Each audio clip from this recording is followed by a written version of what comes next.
Everyone, it's Channin here for Honeybee Stamps. In today's video, we are going to create this rainbow background using a repeat stamping technique, and I will share with you some of my tricks for making this quick and easy. We're going to start with the Happy Happy Happy stamp set. I'm going to grab the solid Happy off of here, and we're going to stamp it onto this panel of white cardstock.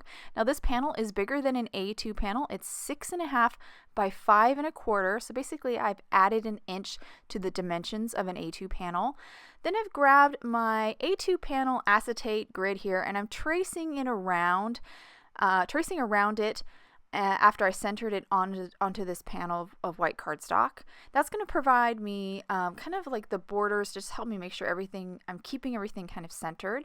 Then I positioned this Happy in the upper third, and I'm going to first ink it up with ice spruced Distress Oxide and stamp it. You could really stamp it in any color because this is just going to serve as our placeholder to start our repeat stamping, and we'll actually cover up this Happy later, this gray Happy later.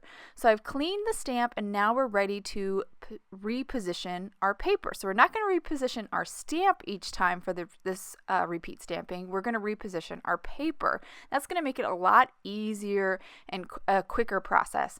So I'm just kind of sliding my paper here, keeping that right side of the paper butt up against the well or the wall of my MISTI to make sure it's nice and straight and I have great alignment of my Happy. And once I have about a little bit of 1/2 inch past the first Happy, then I will ink it up with my next color, which in this case is Squeeze Lemonade, and then stamp it. Then of course I'm ready for my new color, so I cleaned my stamp. Now again, I'm going to adjust my panel, sliding it up here till I have that Happy a little bit about 1/2 inch past the yellow Happy, and now I'm going to ink it up in my next color, which is Twisted Citron. So now I'm just going to kind of repeat this process. I am going to stamp some of these colors like this Twisted Citron a couple times just to make sure it's nice and bold and dark, and then I will always clean my stamp, slide up my panel, and stamp my next color. So our next color here is Cracked Pistachio. And after we stamp this Cracked Pistachio, already our rainbow is coming along nicely. I will now slide my panel up, keeping that right side of the panel up against the wall of my MISTI at all times, and ink it up in Salvaged Patina. After Salvaged Patina, we're going to move on to Broken China, a beautiful blue, so just continuing to work through the cool side of our rainbow. Now, I do want to point out I'm using Distress Oxides. Oxides kind of, when they overlap, will oxidize, which is kind of a cool technique. But you could also use Distress Inks if you have that as well, and those will be beautiful. They will actually, because they're transparent, when they overlap, they'll kind of create new colors, which I love as well.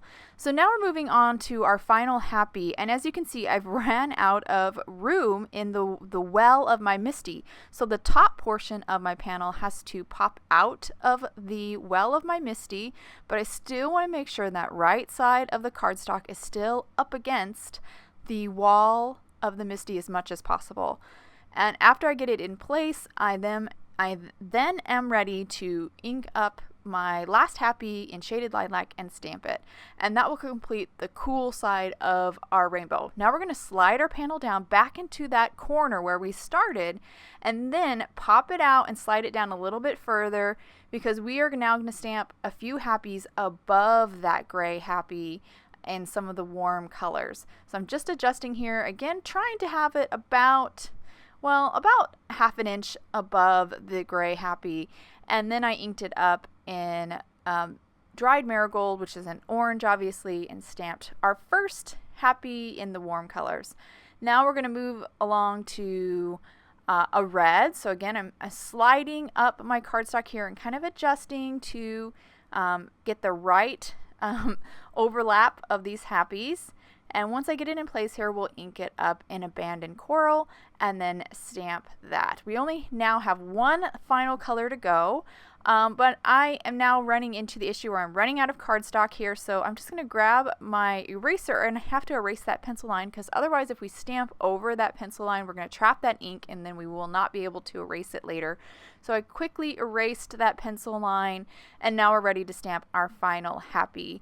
And you can see now why I make this panel bigger than an A2 panel because it just gives us some room to trim it down and really get that our gradation of happies, or our rainbow happies, centered, which you can see here. Now our background is complete and we're ready to finish this up with some like our actual sentiment. So I'm going to grab the outline happy here from that happy stamp set, place it on some gray cardstock, and then I'll grab some sub-sentiments from that same stamp set and place it on this gray cardstock as well.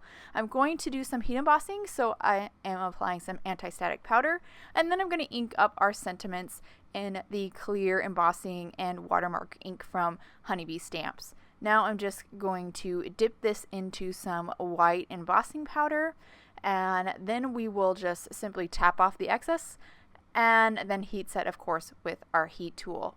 We're now ready to die cut our sentiments out. I have the happy honey cuts here.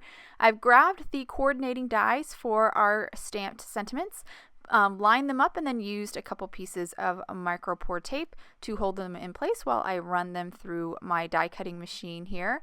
After I die cut these, I'll then of course just remove the dies, and then we'll have these perfectly die cut sentiments. I love that there is this coordinating die set. It just really makes it look so clean and professional. Now we're going to kind of wrap things up here. I'm going to start with our panel that we stamped, our rainbow background. Just add some liquid adhesive to the back side of this and adhere it down to an A2 top folding white card base. After I stick that down, we're ready for our die cut sentiments. I've already added foam adhesive to the back side of not only the happy but also the sub sentiments. I just removed the backing on both of them, and now I'm going to line up my white outline happy with kind of that gray stamped one so it completely covers it, and then I will add my sub sentiments one above and one below to complete this card. I'll now hold the card up to the camera so you can get a good look at all the details in this card. I love this design. I think it's very kind of graphic and modern, and it can really be adapted for different color palettes. You could stamp fewer happies if you have fewer inks. That would work as well, and it doesn't even have to cover the whole background. It's just a nice graphic and very flexible design.